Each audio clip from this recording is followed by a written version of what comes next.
semuanya, kembali di channel kami yang penuh inspirasi. Untuk channel kali ini saya akan bahas tentang sejarah letusan Gunung Tambora 10 April 1815. Gunung Tambora di Pulau Sumbawa, Nusa Tenggara Barat (NTB) meletus hebat pada tanggal 10 April 1815 atau 208 tahun yang lalu.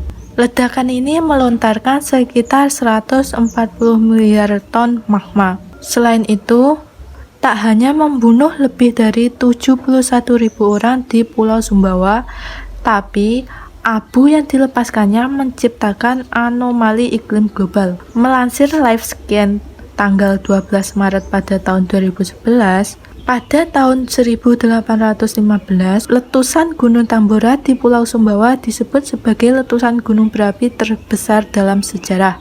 Sebagian ahli menyebut angka 91.000 jiwa, sebanyak 10.000 orang tewas secara langsung akibat letusan, dan sisanya karena bencana kelaparan dan penyakit yang mendera. Terus, dari letusan itu apa sih dampaknya? Nah, dampaknya letusan dari Gunung Tambora itu terjadi di Eropa dan Amerika. Jumlah ini belum termasuk kematian yang terjadi di negara-negara lain, termasuk Eropa dan Amerika Serikat. Mereka didera bencana kelaparan akibat abu vulkanis Tambora yang menyebabkan tahun tanpa musim panas di dua benua itu. Jika kehancuran di sekitar Tambora disebabkan terpaan awan panas, kematian massal berskala global justru disebabkan pendinginan bumi pasca letusan. Setahun kemudian, pada tahun 1816, tidak terjadi musim panas. Salju turun di bulan Juni di Albany, New York. Total penurunan suhu bumi saat itu mencapai 0,4 sampai 0,7 derajat Celcius.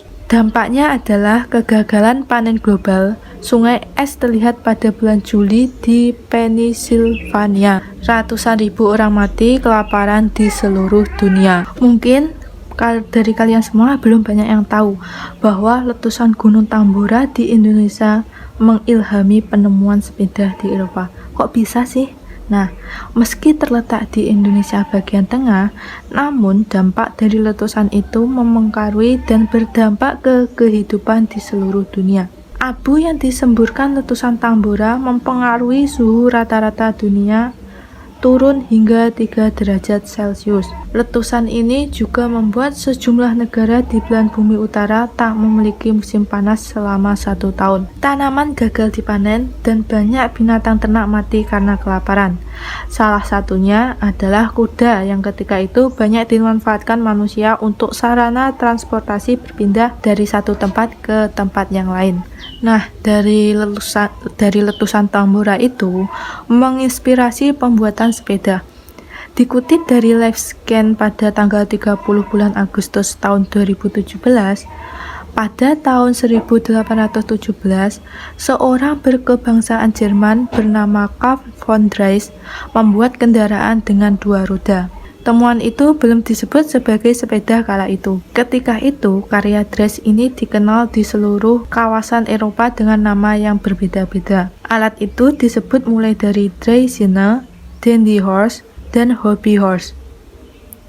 Awal mula diciptakan, sepeda buatan Drais belum menggunakan mesin berkecepatan aerodinamis seperti sepeda yang saat ini ada. Sepeda Drais dulu memiliki berat hingga 23 kg. Roda pun dibuat dari kayu, bukan ban berbahan dasar karet. Bagian tempat duduk terbuat dari kulit yang dipaku ke kerangka sepeda. Sementara bagian stang terbuat dari bahan yang sama dengan roda, yakni dari bahan kayu. Ketika itu, stang kayu berjumlah sempurna, belum ada sistem gigi sebagaimana banyak sepeda masa kini. Pengguna menggerakkan sepeda itu dengan mengarahkan kakinya ke depan. Drais membawa sepeda temuannya ke Prancis dan Inggris sehingga menjadi begitu populer. Salah seorang warga Inggris, Dennis Johnson pun membuat dengan versinya sendiri dan menjualnya kepada para bangsawan London. Sepeda kala itu menuai kesuksesan selama beberapa tahun, hingga akhirnya dilarang karena dinilai membahayakan para pejalan kaki sekitar tahun 1820-an. Setelah sempat menghilang, sepeda kembali muncul di tahun 1860-an. Kali ini, roda sudah terbuat dari baja, sementara kerangka masih berbahan dasar kayu. Saat itu, sepeda dikenal dengan sebutan si kaki cepat. Di era ini, terciptalah pedal yang mengubah cara kerja sepeda. Dari yang sebelumnya digerakkan menggunakan kekuatan yang digerakkan ke depan, seorang asal Jerman bernama Karl Kiss mengklaim bahwa dialah orang pertama yang menyertakan pedal ke sepeda pada tahun 1862. Namun, paten pertama untuk pedal ini diberikan bukan kepada Kiss, melainkan Pierre Lallemand, pembuat kereta Prancis pada tahun 1866. Terus, bagaimana sih kondisi alam Gunung Tambora saat ini setelah terjadi letusan tersebut? Nah, kini Kawah Tambora punya kedalaman 7 km dan kedalaman 800 meter yang membuatnya dilabeli sebagai Greatest Crater in Indonesia, atau bisa dikatakan lain dengan sebutan kawah terbesar di Indonesia. Di bibir kawah terbentang sabana luas dengan banyak bunga edelweiss berukuran kerdil. Selain itu juga gagah berdiri bukit, hamparan stepa dengan warna kuning kecoklatan, lengkap dengan semak belukar. Jika beruntung, kawanan kuda dan kerbau liar dapat dijumpai tengah memamah rerumputan. Saat ini, Gunung Tambora memiliki berbagai jalur pendakian, antara lain Doroncanga, Doropeti, Kawindatoi, Pancasila Dompu, dan Pyong. Basecamp jalur-jalur itu dapat ditempuh via mobil jeep yang melintangi hutan dengan vegetasi yang lebat. Namun, jangan khawatir, medannya cukup ramah dan bersahabat bagi para pendaki. Waktu paling cocok untuk mendaki Gunung Tambora antara bulan Juli hingga Agustus. Hal tersebut karena cuaca lagi baik-baik dan cerahnya.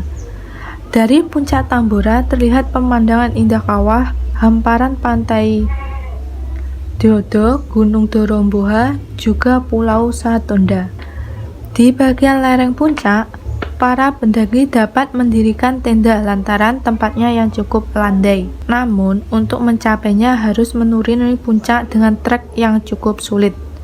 Perjalanannya pun bisa memakan waktu selama 8 jam. Butuh teknik yang mumpuni karena harus merintis atau membuka jalan baru terlebih dahulu menuju ke sana. Selain keindahan Gunung Tambora, wisatawan yang berkunjung ke NTB juga dapat mengunjungi Pantai Satonda yang terletak di sisi barat Laut Gunung Tambora.